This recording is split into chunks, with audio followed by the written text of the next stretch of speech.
आयनिक radium next lecture के अंदर deal करेंगे। आज हम केवल एटॉमिक रेडियाई, इसका ट्रेंड क्या है, क्या एटॉमिक रेडियाई किसी का निकालना इतना आसान होता है कि हम एकदम से बता सकें किसी का भी एटॉमिक रेडियाई कितना होगा, कितने टाइप का होगा, उसकी स्ट्रेंथ क्या होगी, हाइब्रिडाइजेशन का उसके ऊपर क्या फर्क पड़ेगा, हाइब्रिडाइजेशन से कौन सा ऐसा फैक्टर उसके अंदर इंट्रोड्यूस हो जाता है जिससे उसकी जो एक प्रकार से एटॉमिक रेडियाई के ऊपर ज्यादा फर्क पड़ता है। तो आज की इस लेक्चर में ये सारी बातें डिस्कस होने वाली है वन बाय वन। रेडियस क्यों नहीं बोलते हम, इसको रेडियाई क्यों बोलते हैं।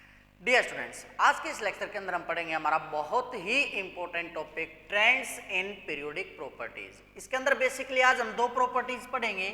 फर्स्ट होगी हमारी इलेक्ट्रॉनिक कॉन्फ़िगरेशन, जो मैं आपको नहीं पढ़ाऊंगा क्योंकि भी अगर आपने मेरे पिछले लेक्चर देखे हैं, स्ट्रक्चर ऑफ एटम देखे हैं, तो वहां पे मैं ये कंप्लीट आपको करवा चुका हूं। सेकंड वाली जो प्रॉपर्टी है वो बहुत इंपॉर्टेंट है, जिसको मैं कोवलेंट रेडियाई, मेटालिक रेडियाई और वेंडरवाल रेडियाई, ये तीन जो मेन टॉपिक हमारे वो हम पढ़ेंगे। या फिर इनको हम क्या लिख सकते हैं भाई, सेकंड जो केमिकल प्रॉपर्टी है वो क्या पढ़ेंगे हमें, atomic radii.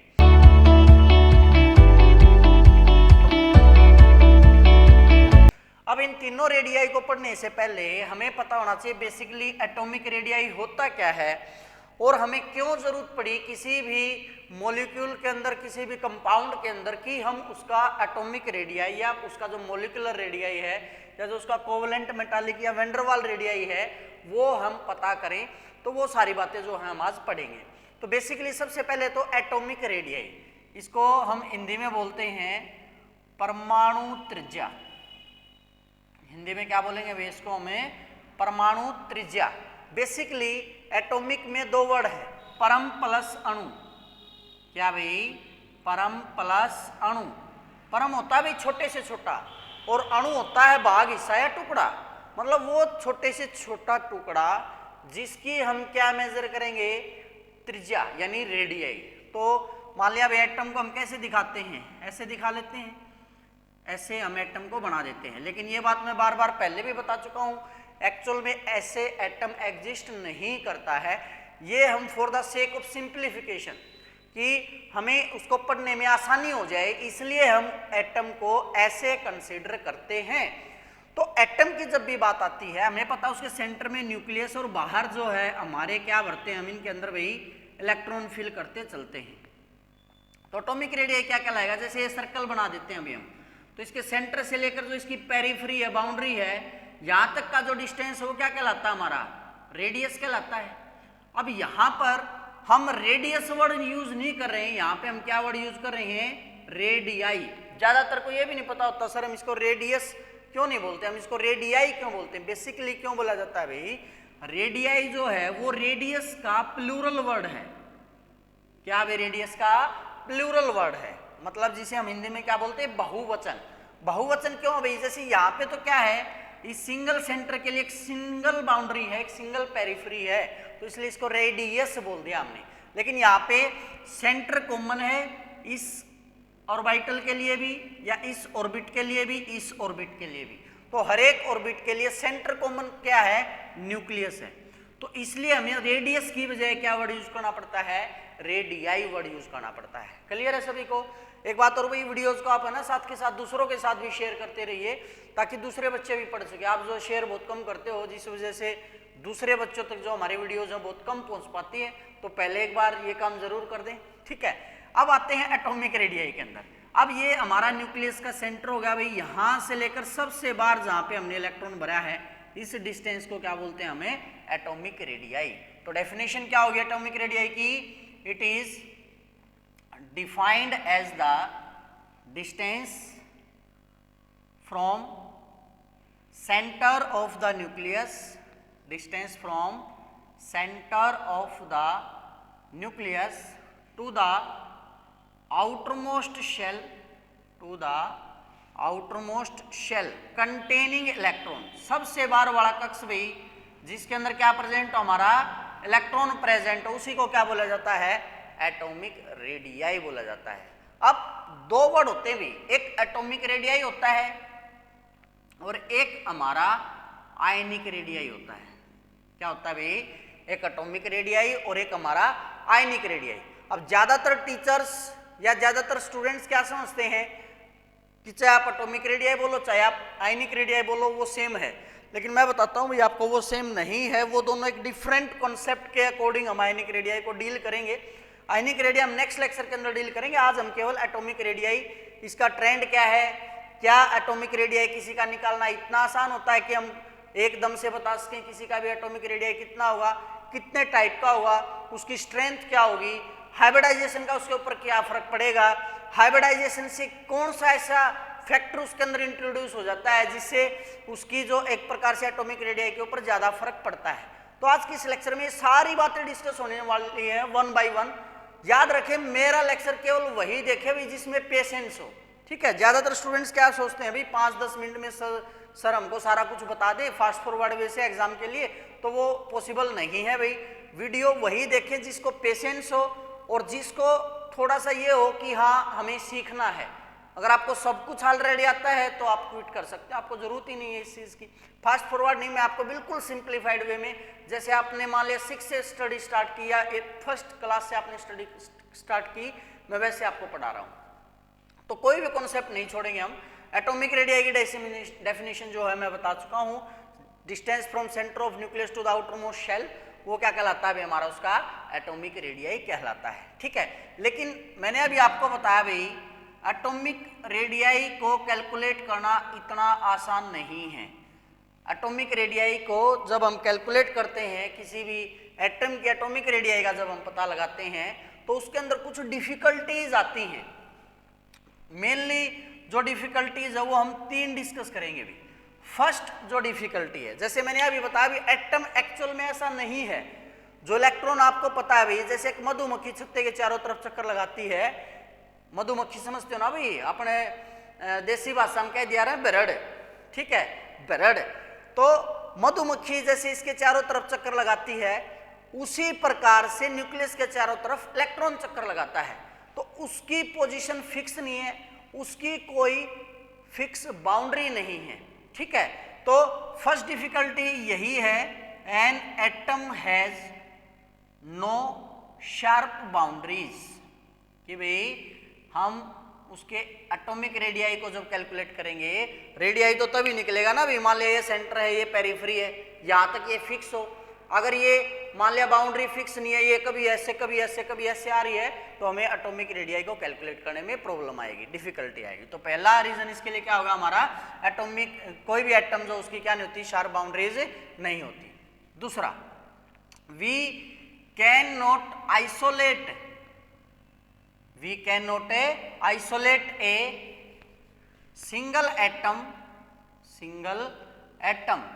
for size determination, कि भाई किसी का भी साइज पता करने के लिए हम, ऐसा नहीं है कि हमारे पास एक कंपाउंड है उसके अंदर से एक सिंगल एटम हम निकाल लें इस प्रकार से और उसको भी ऐसे मेजर करके देख ले कि हाँ इसकी तो इतना डिस्टेंस है, इसका रेडियस होगा, ये कभी भी पॉसिबल नहीं है, ठीक है। और तीसरी डिफिकल्टी क्या होगी, size of atom change on going from one environment to another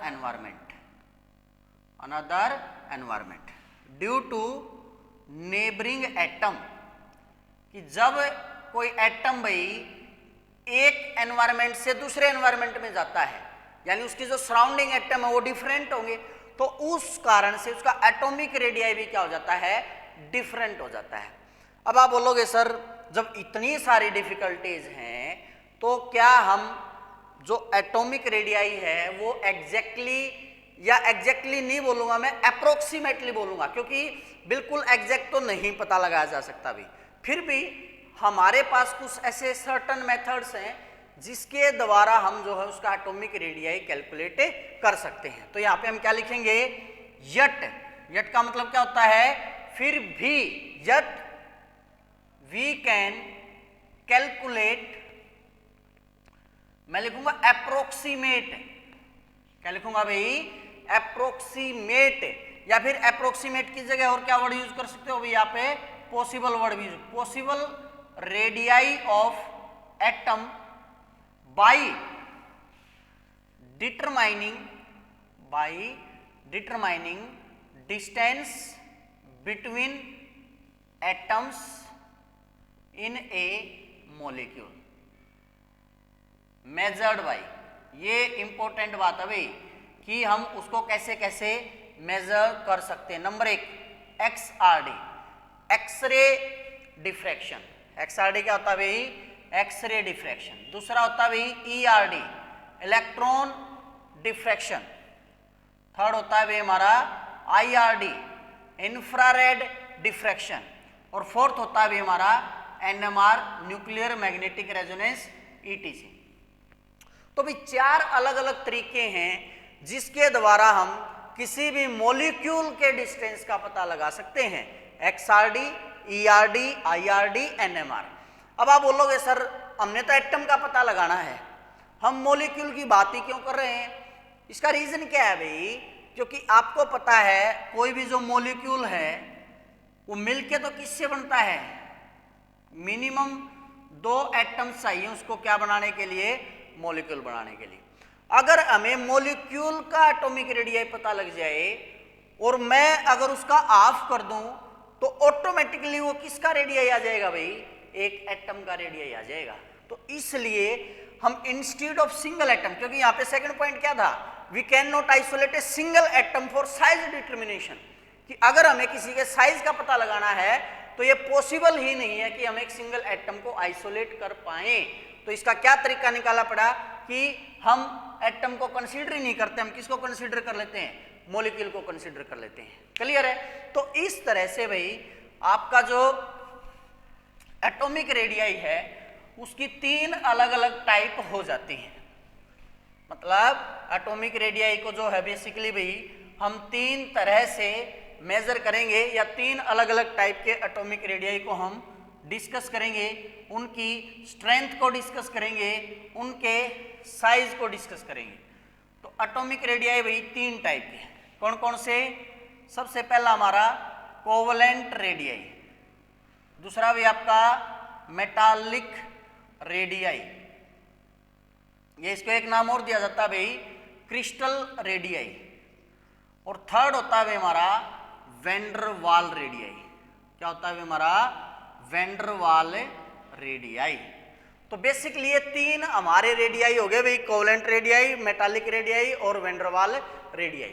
अब नाम से ही पता चल रहा है भाई कोवलेंट, मेटालिक, वैंडर वाल फोर्स हमने पढ़े हुए हैं पहले। कोवलेंट का मतलब क्या होता है भाई? साझा। मतलब क्या होगा? इसमें जो एटम्स हैं वो इस प्रकार से कुछ हिस्सा शेयर करते मिलेंगे। ये जो हिस्सा होगा कॉमन होगा, इनका एक दूसरे के अंदर इंटरमिक्स करेंगे। तो ये जो रेडियस है अब यहां से लेकर यहां तक का डिस्टेंस अगर हम निकाल लें और उसका हाफ कर दूं मैं मॉलिक्यूल का, मान लिया उसका हाफ यहां पे आ गया, तो ये क्या आ जाएगा भाई? इसका कोवलेंट रेडियस। मेटालिक रेडियस में एटम क्या होते हैं? एक दूसरे के एडजेसेंट होते हैं, मतलब वो ओवरलैप नहीं करेंगे। तो इस केस में भी ये जो मॉलिक्यूल हमारा, इसका अगर मैं ऑफ कर दूं यहां तक तो क्या हो जाएगा? इसका मेटालिक रेडियस। जबकि वैंडरवाल में जो एटम्स होते हैं मॉलिक्यूल के अंदर वो नॉन बॉन्डेड होते हैं, एक दूसरे से बहुत दूर होते हैं। तो वो जो पूरा डिस्टेंस है मॉलिक्यूल का एक से दूसरे का, उसका अगर हम ऑफ कर दें, मतलब ये ऑफ नहीं होगा, इसका ऑफ क्या होगा? मान लिया यहां तक हुआ तो ये क्या हो जाएगा? इसका वैंडरवाल रेडियस। तो बेसिकली 3 तरह के रेडियस मैंने बताया आपको, covalent radius, metallic radius, van der Waals radius. अगर हम इसकी डेफिनेशन लिखें, कोवलेंट रेडियस की डेफिनेशन मैं केवल कोवलेंट की लिखता हूं, मेटालिक और वैंडरवाल में बस एक एक अक्षर चेंज हो जाएगा, एक लेटर चेंज हो जाएगा, बाकी डेफिनेशन सेम रहेगी। तो कोवलेंट रेडियस के अंदर हम क्या लिखेंगे? It is defined as the one of distance between centres of molecule. इसके बीच में होगा भाई between centres of a nuclei, sorry between centres of a nuclei of two atoms bonded to each other. Bonded to each other, वो क्या हो जाएगा हमारा उसका कोवेलेंट रेडियस। याद रखना है ये लाइन बहुत इंपॉर्टेंट है, वो एक दूसरे से क्या होने चाहिए भाई, बॉन्डेड होने चाहिए, ठीक है।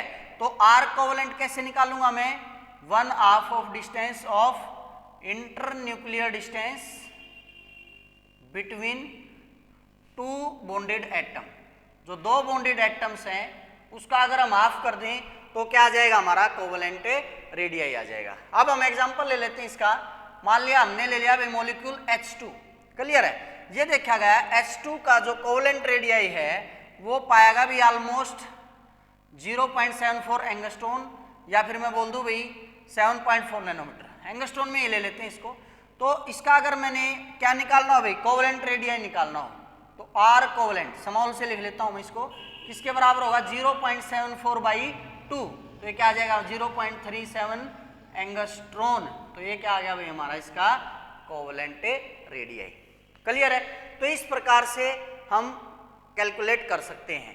अब मेटालिक रेडियस में क्या होगी डेफिनेशन, यही सेम स्टार्टिंग होगी, it is defined as the 1/2 of the distance between centres of nuclear of two atoms. ये बॉन्डेड टू ईच अदर की जगह क्या आ जाएगा, adjacent atoms, adjacent atoms in crystal या metallic crystal.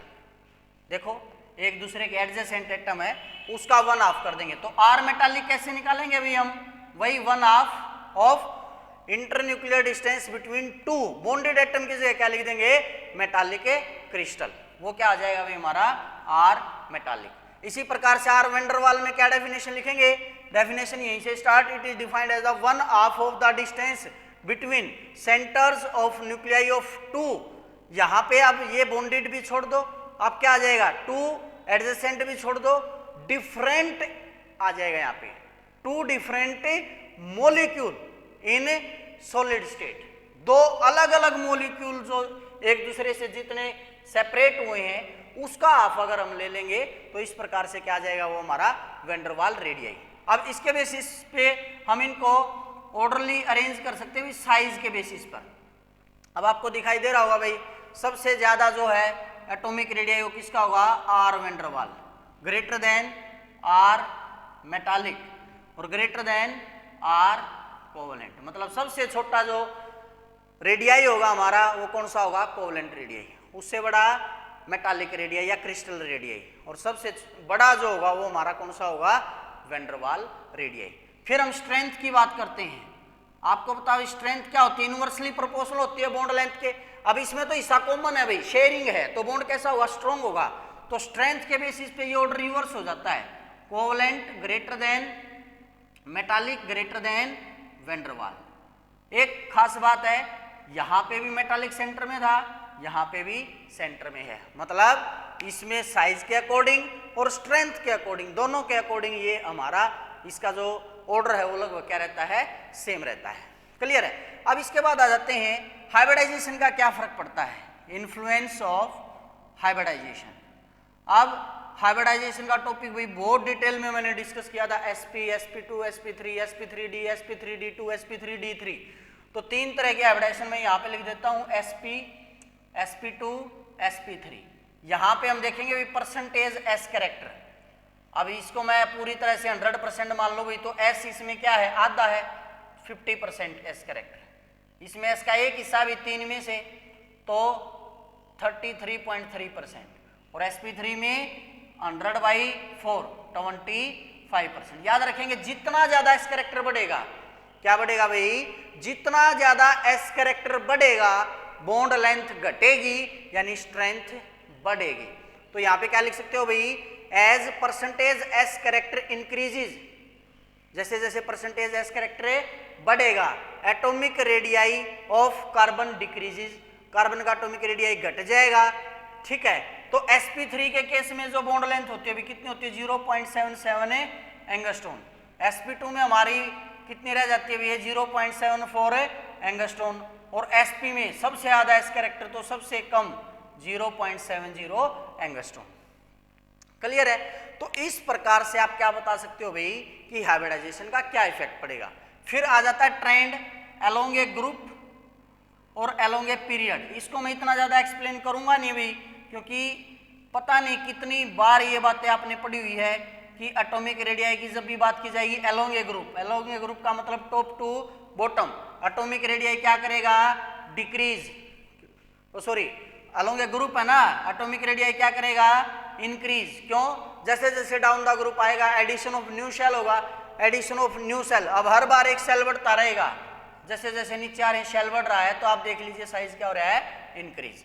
Along a period जब जाते हैं साइज का ट्रेंड क्या होता है भाई, डिक्रीज। क्यों, क्योंकि जो इलेक्ट्रॉन आएंगे बार बार एक शेल के अंदर आएंगे, तो सेंटर के ऊपर न्यूक्लियर चार्ज बढ़ रहा है, न्यूक्लियर चार्ज इलेक्ट्रॉन को अपनी तरफ खींचेगा और उसको थोड़ा सा कोलैप्स कर लेगा, तो एटॉमिक रेडियाई क्या कर जाएगा अपना, डिक्रीज। क्लियर है। तो ये था आपका topic atomic radii. Next lecture के अंदर हम हमारा बहुत इंपॉर्टेंट टॉपिक करेंगे Bragg Slater radii and ionic radii. आज के लेक्चर में इतना ही, थैंक यू।